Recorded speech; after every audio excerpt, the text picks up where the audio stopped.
Hello and welcome fellow sports lovers. My name is Jack. And today, we are talking about Chelsea's number 29, Kai Havertz. Having scored the winner from the spot in the Club World Cup final against Palmeiras, Kai Havertz has shown a knack for delivering for Chelsea in the biggest games. While his goal tally still leaves something to be desired, Thomas Tuchel feels that he is on the right track in terms of his overall development. Thomas Tuchel has said that Kai Havertz has stepped up for Chelsea this season, though he still expects more from his compatriot in front of goal. Having scored the winner from the spot in the Club World Cup final against Palmeiras a couple of weeks back, another one for his highlights reel, following his decisive goal in the Champions League final last May, Havertz has shown a knack for delivering for Chelsea in the biggest games. Kai Havertz has been billed as the best on earth.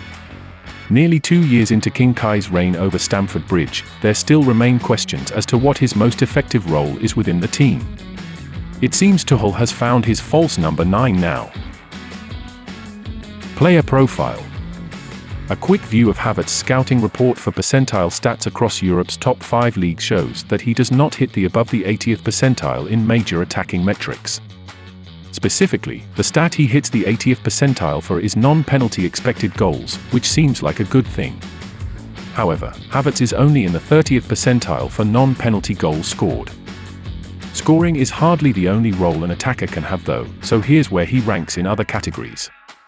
Havertz is posting great passing percentile stats for attackers.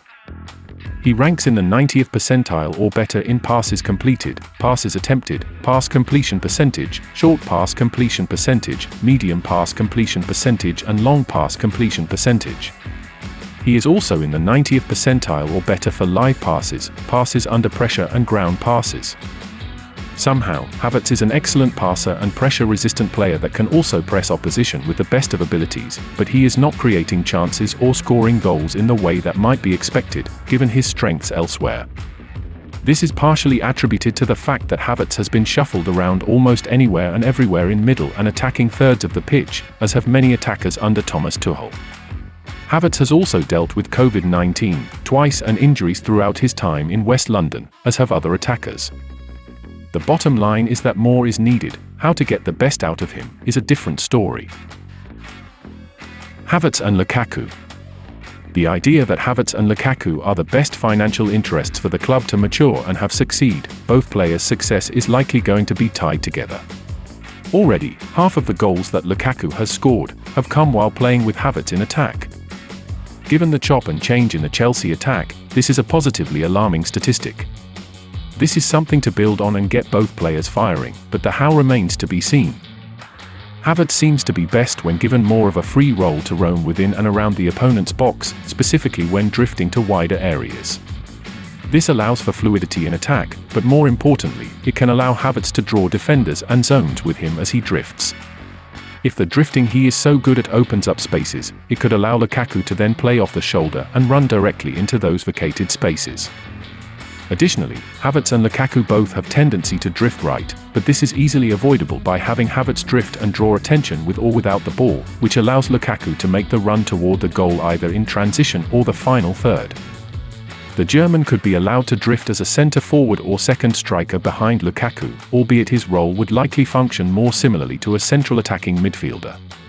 Either way, the same principle remains. Havertz can occupy attacking zones just outside the opponent's box, drift in and around the opponent's box, draw defenders, and open space for others. This is an acceptable role. The Blues just need more out of their wunderkind. Given Havertz's passing metrics, he has passing in his locker. The chance creation is still lacking though. Final thoughts. The vision that is required to anticipate, time, wait and play passes that lead to created chances is a difficult thing to do. Luckily, Havertz is still learning and improving. Time is on his side to develop this part of his game. As well, it will be worth monitoring if a back four formation is preferred in the future. If it is, Havertz seems a natural, lethal fit for the central attacking midfield role in a 4-2-3-1 or any variation of the base formation. The key to remember with the German is that formations will not always be indicative of his role, nor will they be a rigid structure that he will be confined to be positioned within for the entire match. He will roam the pitch and occupy zones that open spaces for others and creates chances. If he develops well, Chelsea will have a blossoming, highly unique attacking talent at the club that can span multiple eras and managers. Thanks for sticking around so long. Please don't forget to drop a like and subscribe to our channel.